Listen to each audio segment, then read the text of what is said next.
नमस्कार दोस्तों, Swami Vivekananda coaching centre के ऑनलाइन क्लास में आप सभी का हार्दिक स्वागत है। हम रीजनिंग का टॉपिक पढ़ रहे थे, मैथमेटिकल ऑपरेशन, उसी को आज हम कंटिन्यू करने जा रहे हैं। इससे पहले हमने 4 टाइप डिस्कस किए थे, आज हम 5th टाइप के बारे में डिस्कस करने जा रहे हैं। तो पहला क्वेश्चन है जैसे कि टाइप 5th है, उसमें हमें बताना है कि एक निश्चित प्रणाली के अनुसार सेट किए हुए क्वेश्चन मिल रहे हैं। जैसे कि यहाँ पर देख रहे हैं आपको 1 गुना 3 गुना में 5, 2 गुना में 7 गुना में 9, 4 गुना में 6 गुना में 8। इसी कोडिंग को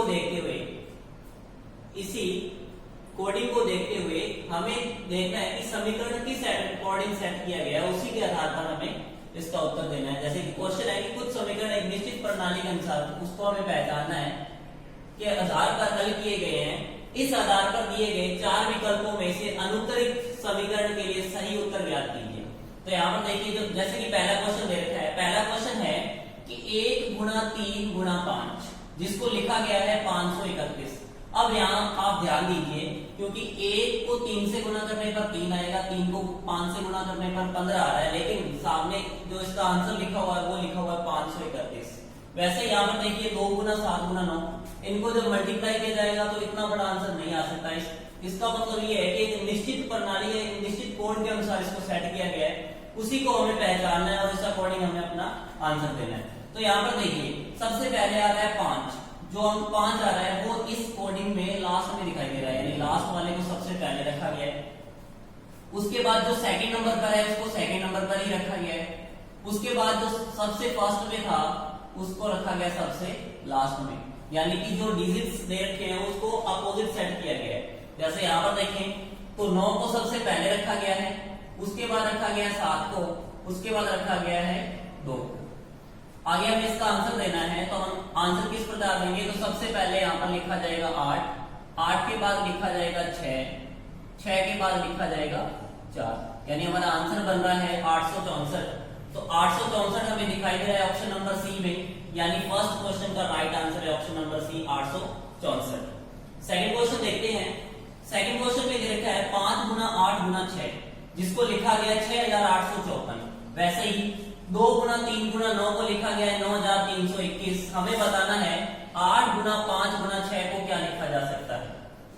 तो इसकी कोडिंग पहचानते हैं, किस प्रकार इसको किस निश्चित प्रणाली के अनुसार इसको सेट किया गया है। तो सबसे पहले यहाँ पर देखिए 6 को पहले रखा गया है, जो लास्ट डिजिट है उसको सबसे पहले रखा गया है, 6 को सबसे पहले रखा गया है। उसके बाद रखा गया है सेकंड डिजिट यानी 8 को, उसके बाद रखा गया है 5 को। अभी भी एक अंक हमारे पास शेष है, तो आपको ध्यान में रखना है कि जो 5 के बाद आता है, यानी 5 से पहले अंक आता है 4, उसी 4 को यहाँ पर रखा गया है। वैसे हम नेक्स्ट देखें तो यहाँ पर देखिए सबसे पहले रखा गया 9 को, उसके बाद रखा गया 3 को, उसके बाद रखा गया 2 को, और इससे पहले जो अंक आता है 1, उसको सबसे लास्ट में रखा गया। तो इसी अकॉर्डिंग हम इसको अगर सेट करें तो सबसे पहले रखा जाएगा 6 को, उसके बाद रखा जाएगा 5 को, फिर रखा जाएगा 8 को, और 8 से पहले आने वाला डिजिट यानी कि 7 को रखा जाएगा सबसे लास्ट में। यानी जो संख्या बन रही है वो बन रही है 6587। 6587 हमें दिखाई दे रहा है ऑप्शन नंबर ए में। तो सेकंड का राइट आंसर है ऑप्शन नंबर ए 6587। अब देखिए थर्ड क्वेश्चन में दे रखा है 4 - 5 - 1, जिसको लिखा गया है 514। सेकंड दे रखा है 3 - 5 - 6, जिसको लिखा गया है 563। लास्ट में दे रखा है 0 - 6 - 8, जिसका हमें बताना है कि आंसर क्या आएगा। तो सबसे पहले कोडिंग को पहचानते हैं कि किस निश्चित प्रणाली के अनुसार इसको सेट किया गया है। तो सबसे पहले देखिए जो सेकंड डिजिट है उसको सबसे पहले रखा गया फर्स्ट पर, उसके बाद जो लास्ट डिजिट है उसको रखा गया सेकंड पर, और सबसे फर्स्ट डिजिट जो है उसको रखा गया है लास्ट में। सेकंड में देखें तो यहाँ पर भी जो सेकंड नंबर पर है उसको रखा गया सबसे पहले, उसके बाद जो थर्ड नंबर पर है उसको रखा गया दूसरे नंबर पर, और जो फर्स्ट नंबर पर है उसको सबसे लास्ट में रखा गया। तो इसी अकॉर्डिंग अगर हम इसको सेट करें तो सबसे पहले सेकंड नंबर पर यहाँ पर दिखाई दे रहा है हमें 6, सबसे पहले लिखा जाएगा 6 को। अब यहाँ पर देखिए सबसे पहले लिखा गया था सेकंड डिजिट को, उसके बाद लिखा गया लास्ट डिजिट। तो यहाँ पर लास्ट डिजिट दिखाई दे रहा है 8, यानी 8 को लिखा जाएगा। उसके बाद फर्स्ट डिजिट है 0, जो कि सबसे लास्ट में लिखा जाएगा। तो संख्या बन रही है यहाँ पर 680, यानी ऑप्शन नंबर ए हमारा करेक्ट। ये नेक्स्ट क्वेश्चन देखते हैं। क्वेश्चन देखा है हमें 9 गुना में 3 प्लस 8 जो कि बना रहा है 24। आगे दे रखा है हमें 10 गुना में 2 प्लस 7 जो कि बना रहा है 35। और आगे दे रखा है 80 गुना में 40 प्लस 3 जो बना रहा है 6। हमें बताना है कि 12 गुना में 4 प्लस 3 क्या होगा। तो सबसे पहले पहचानते हैं कि ये किस प्रणाली के अनुसार सेट किया गया है, किस कोड के अनुसार सेट किया गया है। तो सबसे पहले देखिए यहाँ पर 9 गुना 3 करें तो 27 आता है, जिसमें 8 गुने तो 35 बनता है। यानी कि ये जो सिंपल मल्टीप्लाई और ऐड है ये तो हुआ नहीं, क्योंकि यहाँ पर 35 आंसर आना चाहिए था। तो हमें पहचानना है कि किस अकॉर्डिंग इसको सेट किया गया होगा। जैसे यहाँ पर भी दे रखा है 10 गुना में 2 प्लस 7 जो कि 35 नहीं बन रहा है, आगे भी 6 नहीं बन रहा है। तो यहाँ पर देखिए अगर इस मल्टीप्लाई को अगर हम डिवाइड में चेंज कर दें, इस मल्टीप्लाई को अगर हम डिवाइड में चेंज कर दें तो 9 भाग 3 होगा, तो यहां से बनाएगा ये 3। 9 भाग 3 करेंगे तो यहां से बनेगा 3। और इस ऐड को अगर हम मल्टीप्लाई में चेंज कर दें, इस ऐड के साइन को अगर हम मल्टीप्लाई में चेंज कर दें तो 3 गुना में 8 बन जाएगा। 3 गुना में 8 करेंगे तो यहाँ में आंसर प्राप्त हो रहा है 24, जो कि सही है। वैसे अब नेक्स्ट में देखते हैं कि अप्लाई हो रहा है या नहीं हो रहा है। अगर एक में अप्लाई हो जाए दूसरे में ये अप्लाई नहीं हो तो हम उस अकॉर्डिंग हम आंसर नहीं दे सकते। अब देखते हैं कि सेकंड में अप्लाई हो रहा है या नहीं। तो सेकंड में अगर हम डिवाइड मल्टीप्लाई की जगह डिवाइड लिखते हैं, 10 में 2 का भाग देंगे तो यहाँ पर आएगा 5। प्लस को अगर हम मल्टीप्लाई में चेंज कर दें तो 5 गुना में 7 आएगा, जो कि 35 बना रहा है। इसका मतलब जो हमने सेट किया कोड वो सही है। हम यहाँ अगर देखें 80 को भाग 40 लिखा जाए तो यहाँ से बनाएगा ये 2। और यहाँ अगर ऐड को मल्टीप्लाई में चेंज कर दें और 3 लिखें तो यहाँ 2 3 6 आ जाएगा, ये भी 6 बना रहा है। यानी जो हमने कोड सेट किया वो सही है। तो यहाँ पर देखिए 12 मल्टीप्लाई को अगर हम डिवाइड में चेंज करेंगे तो यहाँ से हमें प्राप्त होगा 3। और इस ऐड को अगर हम मल्टीप्लाई में चेंज कर दें तो 3 गुना में 3 जो कि बनाएगा 9। यानी हमारा जो राइट आंसर है वो आंसर है बी ऑप्शन 9। नेक्स्ट क्वेश्चन है कि 2 को अगर 0 लिखा जाए, 3 को अगर 3 लिखा जाए, 4 को अगर 6 लिखा जाए, 5 को अगर 9 लिखा जाए तो हमें बताना है कि 7 को क्या लिखा जाएगा। अब यहाँ पर देखिए जब यहाँ पर हमने 2 लिखा उसको ये 0 शो कर रहा है। जब हमने इसको 3 लिखा तो यहाँ पर 3 बन रहा है, 0 से 3 बन रहा है। और यहाँ 1 की बढ़ोतरी हो रही है। जो पहले वाली डिजिट है उसमें सिर्फ 1 की बढ़ोतरी हो रही है, और जो बाद में बराबर की दूसरी तरफ लिखा हुआ है उसमें बढ़ोतरी हो रही है 3 की। अब जैसे आगे भी हम देखें तो 3 से बढ़कर यहाँ आगे वाली जो डिजिट है वो 4 हो रही है, और सेकंड जो डिजिट है 3 से हो रही है 6, यानी यहाँ पर भी +3 हो रहा है। पहले वाली डिजिट में +1 हो रहा है, बाद वाली जो डिजिट बराबर की दूसरी तरफ लिखा है उसमें +3 हो रहा है। तो यहाँ पर देखिए 4 के बाद आना चाहिए था 5, तो 5 में देखिए 4 के बाद 5 यानी 1 प्लस हुआ, और 6 के बाद 9 यानी कि 3 प्लस हुआ। अब 5 के बाद आना चाहिए 6, क्योंकि हमें यहाँ पर 7 का फाइंड करना है कि 7 बराबर क्या होगा। तो ये सबसे पहले हमें 6 निकालना पड़ेगा। तो 6 के लिए अगर हम लिखें तो यहाँ देखिए 5 के बाद 1 ऐड होगा तो ये 6 बन गया। अब इस 9 में 3 ऐड होगा तो यहाँ बन जाएगा ये 12, यानी 6 जो होगा वो 12 के बराबर होगा। अब अगर हम 7 का फाइंड करें तो 1 ऐड होगा इसमें और इसमें होगा 3 ऐड, यानी कि 7 बराबर आ जाएगा 15। हमारा राइट ऑप्शन है ऑप्शन नंबर डी 15। नेक्स्ट दे रखा है 7 गुना 5 गुना में 4 बराबर दे रखा है 57,354। 8 गुना में 7 गुना में 3 बराबर दे रखा है 78,563। 6 गुना में 8 गुना में 5 हमें फाइंड करना है कि क्या होगा। अब देखिए किस अकॉर्डिंग इसको सेट किया गया है। तो यहाँ देखिए ये फर्स्ट डिजिट, ये सेकंड डिजिट और ये थर्ड डिजिट। तो यहाँ सबसे पहले देखिए सेकंड डिजिट को रखा गया, उसके बाद रखा गया फर्स्ट डिजिट को, उसके बाद जो थर्ड डिजिट है लास्ट डिजिट है उसको 2 अंक छोड़कर रखा गया है। इस 2 अंक बीच वालों को छोड़कर थर्ड को सबसे लास्ट में रखा गया है। अब देखिए जो 35 बीच वाला है वो किससे बना होगा, वो बन सकता है 7 गुना 5 से। यानी अगर 7 और 5 का यानी पहले और दूसरे डिजिट का गुणा कर दिया जाए तो ये 35 बन सकता है। तो 7 और 5 का गुणा करके ये 35 बनाया गया है, और जो थर्ड डिजिट है वो सबसे लास्ट में रखा गया है। अब हम चेक करते हैं कि क्या इसमें अप्लाई हो रहा है।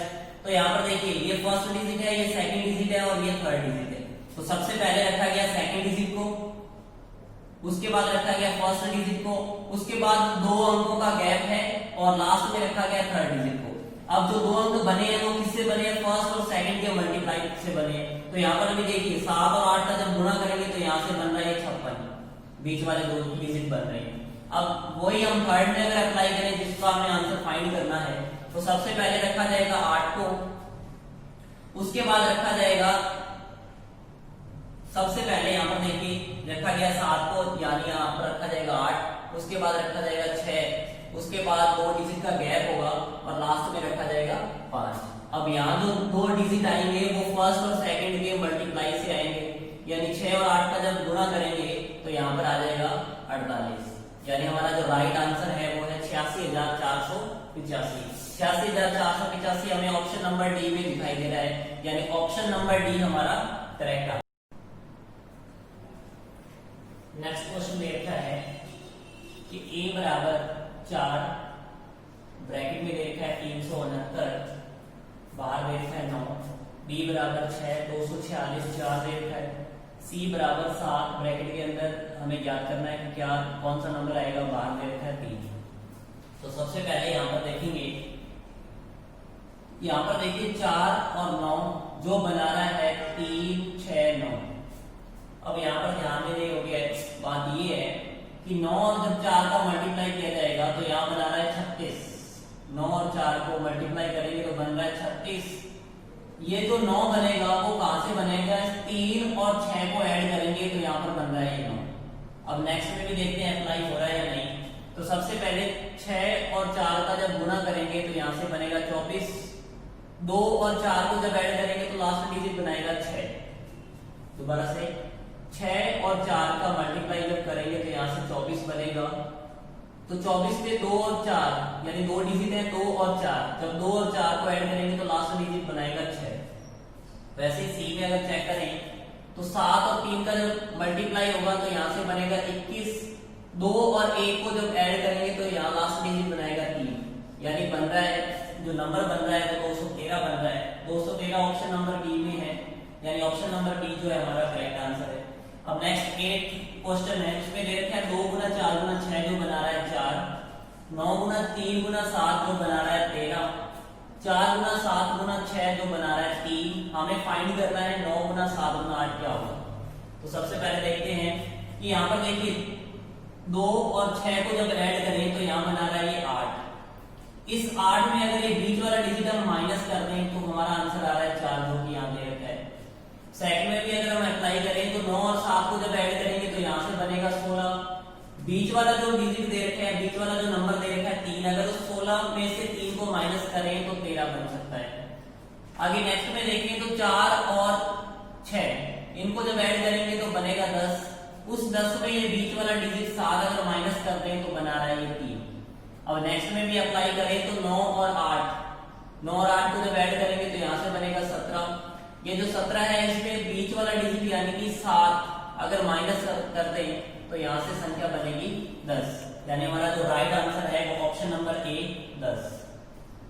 नेक्स्ट दे रखा है 7 गुना में 8 बराबर 49 बना रहा है, 4 गुना में 4 बना रहा है 12, 6 गुना में 4 बना रहा है 18 और 9 गुना में 6 बराबर हमें फाइंड करना है कि क्या होगा। तो यहाँ पर देखिए 7 गुना में 8 जो कि 56 बन रहा है, लेकिन हमें आंसर में दे रखा है ऑप्शन में दे रखा है 49। तो यहाँ पर देखिए अगर इस 8 की जगह हम 7 लिख दें तो 7 गुना में 7 49 बन रहा है। वैसे ही आगे वाले में अगर देखें तो 4 गुना में 4 जो कि 16 बना रहा है, लेकिन हमें यहाँ पर दे रखा है 12। तो 12 कब बन सकता है, जब इस 4 की जगह पर 3 लिख दिया जाए, क्योंकि 4 और 3 का जब मल्टीप्लाई करेंगे तो यहाँ पर बन जाएगी ये संख्या 12। वैसे अगर नेक्स्ट में देखें तो 6 गुना में 4 24 बना रहा है, लेकिन हमें दे रखा है 18, यानी इस 4 को अगर मैं 3 में चेंज कर दूं तो ये 6 और 3 का मल्टीप्लाई करेंगे तो 18 बन रहा है।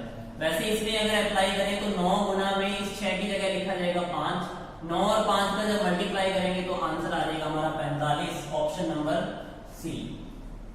नेक्स्ट दे रखा है 5 गुना में 8 बराबर 28, 3 गुना में 7 बराबर 12, 8 गुना में 6 बराबर 35। हमें फाइंड करना है 13 गुना में 13 क्या होगा। तो यहाँ सबसे पहले देखिए 5 गुना में 8 जो कि 40 बना रहा है, लेकिन हमें बराबर की दूसरी तरफ दे रखा है 28। 28। तो 28 कैसे बन सकता है? जब इस 5 की जगह पर 4 लिखा जाए, इस 8 की जगह पर 7 लिखा जाए। अब 4 और 7 का जब मल्टीप्लाई करेंगे तो यहाँ से 28 बन सकता है। वैसे यहाँ पर देखें तो 3 की जगह अगर 2 लिख दिया जाए और 7 की जगह अगर 6 लिख दिया जाए तो 2 और 6 का जब मल्टीप्लाई करेंगे तो यहाँ से भी 12 बन सकता है। आगे देखें तो 8 गुना में 6, 8 को अगर 7 में और 6 को अगर 5 में कन्वर्ट कर दिया जाए तो 7 गुना में 5 35 बना रहा है। वैसे यहाँ पर देखिए 13 को अगर 12 में और इस 13 को भी अगर 12 में चेंज कर दिया जाए तो 12 गुना में 12 144, यानी हमारा right answer option number D है 144। आइए दोस्तों नेक्स्ट क्वेश्चन देखते हैं। क्वेश्चन है कि 269, 314, 758, 637, 825 कुछ संख्याएं दे रखी है। उन संख्याओं को क्वेश्चन के अकॉर्डिंग हमें चेंज करना है, उसका आंसर देना है। जैसे फर्स्ट क्वेश्चन दे रखा है कि यदि प्रत्येक संख्या के पहले अंक में 1 जोड़ दिया जाए तथा पहले और दूसरे अंक को परस्पर बदल दिया जाए तो इस प्रकार बनी सबसे बड़ी संख्या का पहला अंक कौन सा होगा। तो क्वेश्चन के अकॉर्डिंग देखा जाए तो क्वेश्चन में कहा गया कि प्रत्येक संख्या के पहले अंक में 1 जोड़ना है। तो पहली जो संख्या है हमारे पास वो संख्या है 269। इसमें अगर हम पहले डिजिट में 1 जोड़ दें तो ये बन जाएगी 369। और कहा गया है कि पहले और दूसरे अंक को परस्पर बदल दिया जाए। यदि पहले और दूसरे अंक को परस्पर बदल दिया जाएगा तो ये बन जाएगी संख्या 639। वैसे ही दूसरी अगर संख्या को देखा जाए तो संख्या है 314, जिसके पहले डिजिट में 1 जोड़ना है तो ये बन जाएगा 414। पहला और दूसरा डिजिट आपस में चेंज करेंगे तो ये बन जाएगी संख्या 144। उसके बाद देखा जाए तो दे रखा है 758, जिसके पहले डिजिट में अगर हम 1 जोड़ेंगे तो ये बन जाएगा 858। और पहले और दूसरे डिजिट को अगर चेंज कर दिया जाएगा तो ये संख्या बन जाएगी 588। उसके बाद 637 को अगर देखा जाए, 637 में अगर पहले डिजिट में 1 जोड़ दिया जाएगा तो ये बन जाएगा 737। पहले और दूसरे डिजिट को आपस में चेंज कर दिया जाएगा तो ये बन जाएगा 377। वैसे ही 825 को अगर हम चेंज करें तो 825 का जो फर्स्ट डिजिट है 8, उसमें अगर हम 1 ऐड करेंगे तो ये बन जाएगा 925। पहले और दूसरे अगर डिजिट को चेंज करेंगे तो ये बन जाएगा 295। अब क्वेश्चन में कहा गया है कि पहले और दूसरे अंकों को परस्पर बदल दिया जाए, इस प्रकार बनी सबसे बड़ी संख्या। अब हमें देखना है कि कौन सी संख्या है जो सबसे बड़ी है। तो यहाँ पर दिखाई दे रहा है 639 जो सबसे बड़ी संख्या है। सबसे बड़ी संख्या का पहला अंक कौन सा होगा? तो यहाँ पर पहला अंक दिखाई दे रहा है हमें 6, यानी कि ऑप्शन नंबर बी हमारा राइट आंसर होगा। उसके बाद सेकंड में कहा गया है कि इनमें से किस संख्या के दूसरे तथा तीसरे अंकों का योग एक सम संख्या है। दूसरे और तीसरे अंकों का योग एक सम संख्या है, वो कौन सी संख्या है? तो यहाँ पर देखिए अगर पहली संख्या 269 में दूसरे और तीसरे अंकों का अगर योग देखा जाए तो 15 है, जो कि विषम है। अगर सेकंड में देखा जाए 1 और 4 को ऐड करेंगे तो 5 बन रहा है, जो कि विषम है। नेक्स्ट में देखा जाए 5 और 8 को जब ऐड किया जाएगा तो 13 बनेगा, जो कि एक विषम संख्या है। नेक्स्ट देखा जाए तो 3 और 7 को ऐड करेंगे तो बनेगा 10, जो कि एक सम संख्या है। और यही हमसे कहा गया था कि इनमें से किस संख्या के दूसरे तथा तीसरे अंकों का योग एक सम संख्या है। तो वह संख्या है 637। 637 ऐसी संख्या है जिसके दूसरे और तीसरे अंकों का योग एक सम संख्या है। तीसरा में देखा है कि यदि प्रत्येक संख्या के तीसरे अंक में 1 घटा दिया जाए। अब अगर संख्याओं को देखा जाए तो हमें क्वेश्चन में कहा गया कि प्रत्येक संख्या के तीसरे अंक में 1 घटा दिया जाए। तो पहले अगर संख्या देखें तो 269 है, जिसके तीसरे अंक में अगर 1 घटा देंगे तो ये संख्या बन जाएगी 268। उसके बाद कहा गया है कि पहले और तीसरे अंकों को बदल दिया जाए। यदि पहला और तीसरा अंक बदलेंगे तो 8 पहले नंबर पर आ जाएगा, उसके बाद 6 और फिर आ जाएगा 2, यानी कि 862 संख्या बन जाएगी। वैसे 314 को अगर देखा जाए तो 314 में भी क्या करना है, हमें लास्ट डिजिट में 1 ऐड करना है। तो यहाँ बन जाएगा 315। 3 और 5 का जब स्थान चेंज करेंगे तो ये बन जाएगा 3 5 1 3, यानी कि 513। उसके बाद संख्या दे रखी है 758। 758 के लास्ट डिजिट में अगर 1 ऐड कर देंगे तो ये बन जाएगी 759। पहला और अंतिम अंक अगर चेंज कर दिया जाए तो ये बन जाएगा 9 5 और 7, यानी कि 957। आगे संख्या दे रखी है हमें 637, 637 के लास्ट डिजिट में अगर 1 ऐड कर दिया जाएगा तो ये बन जाएगा 638।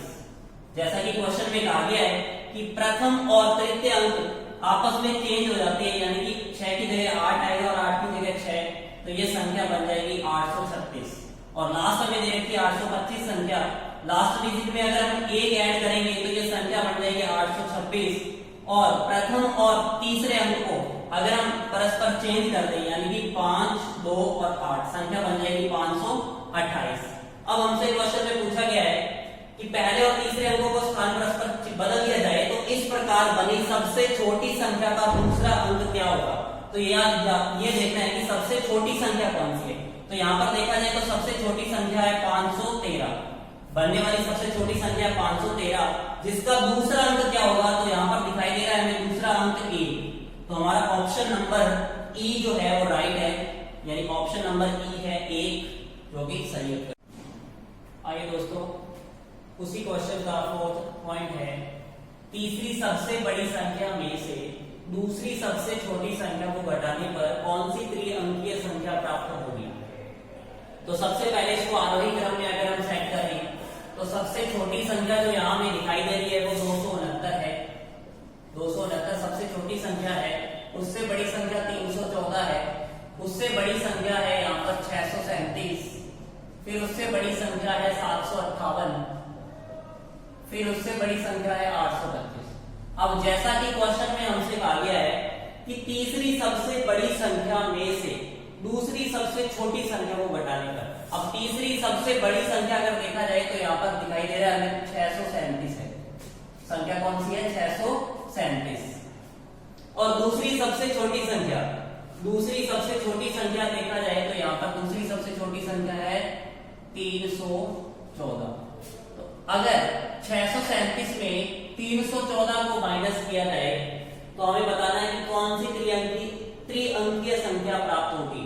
तो अगर इसको हम माइनस करेंगे तो यहाँ पर जो संख्या बनेगी वो बनेगी 323, यानी 637 में अगर 314 को माइनस करेंगे वो संख्या बनेगी 323। ये इसका राइट आंसर है, option number D. Last point है फिफ्थ, यदि प्रत्येक संख्या के सभी अंकों को संख्या के भीतर आरोही क्रम में व्यवस्थित किया जाए तो इस प्रकार बनी दूसरी सबसे छोटी संख्या का दूसरा अंक क्या होगा, हमें बताना। तो यहाँ पर देखिए, अगर इन सभी संख्याओं के अंकों को आरोही क्रम में व्यवस्थित कर दिया जाए तो जैसा कि पहली संख्या देखिए 269, 2 पहले आएगा क्योंकि आरोही क्रम में व्यवस्थित करना है। 2 के बाद 6, 6 के बाद 9, ये संख्या सही लिखी हुई है, आरोही क्रम में है। अगर इस संख्या को यहाँ पर लिखा जाए तो आरोही क्रम में लिखा जाएगा 1 के बाद 3, 3 के बाद आएगा 4।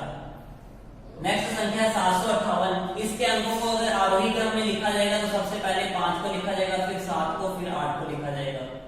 उसके बाद संख्या दे रखी है 637, इस 637 संख्या में सबसे पहले 3 को लिखा जाएगा, उसके बाद 6 को लिखा जाएगा और अंत में लिखा जाएगा 7 को। और लास्ट संख्या दे रखी है 825, अगर 825 को देखा जाए तो सबसे पहले जो अंक आएगा वो आएगा 2, 2 के बाद आरोही क्रम में चलना है तो 5 आएगा, 5 के बाद आएगा 8। ये हमने अंकों का आरोही क्रम व्यवस्थित किया। अब आगे देखिए, क्वेश्चन में कहा गया है इस प्रकार बनी दूसरी सबसे छोटी संख्या का दूसरा अंक क्या होगा। अगर हम इसको आरोही क्रम में, इसी संख्याओं को अगर हम आरोही क्रम में व्यवस्थित करें तो सबसे पहले लिखा जाएगा 134, उससे बड़ा होगा 258, उससे बड़ी संख्या होगी 269, फिर उससे बड़ी जो संख्या होगी वो होगी 367 और सबसे बड़ी जो संख्या होगी वो 578 होगी। अब जैसा कि क्वेश्चन में कहा गया है कि दूसरी सबसे छोटी संख्या का, तो दूसरी सबसे छोटी संख्या होगी 258। दूसरी सबसे छोटी संख्या यानी 258 का दूसरा अंक क्या होगा। तो यहाँ पर हमें क्लियर दिखाई दे रहा है 258 का जो दूसरा अंक है वो है 5, यानी ऑप्शन नंबर ए 5 हमारा करेक्ट आंसर। तो दोस्तों, हमने टोटल 6 टाइप्स के बारे में यहाँ डिस्कस किया मैथमेटिकल ऑपरेशन में। हमने यहाँ उन सभी टाइप्स के बारे में डिस्कस किया जिनसे संबंधित एग्जाम में क्वेश्चन पूछे जाते हैं। उम्मीद है दोस्तों आपको ये वीडियो पसंद आया होगा। अब हम मिलते हैं नेक्स्ट वीडियो में नेक्स्ट टॉपिक के साथ। धन्यवाद।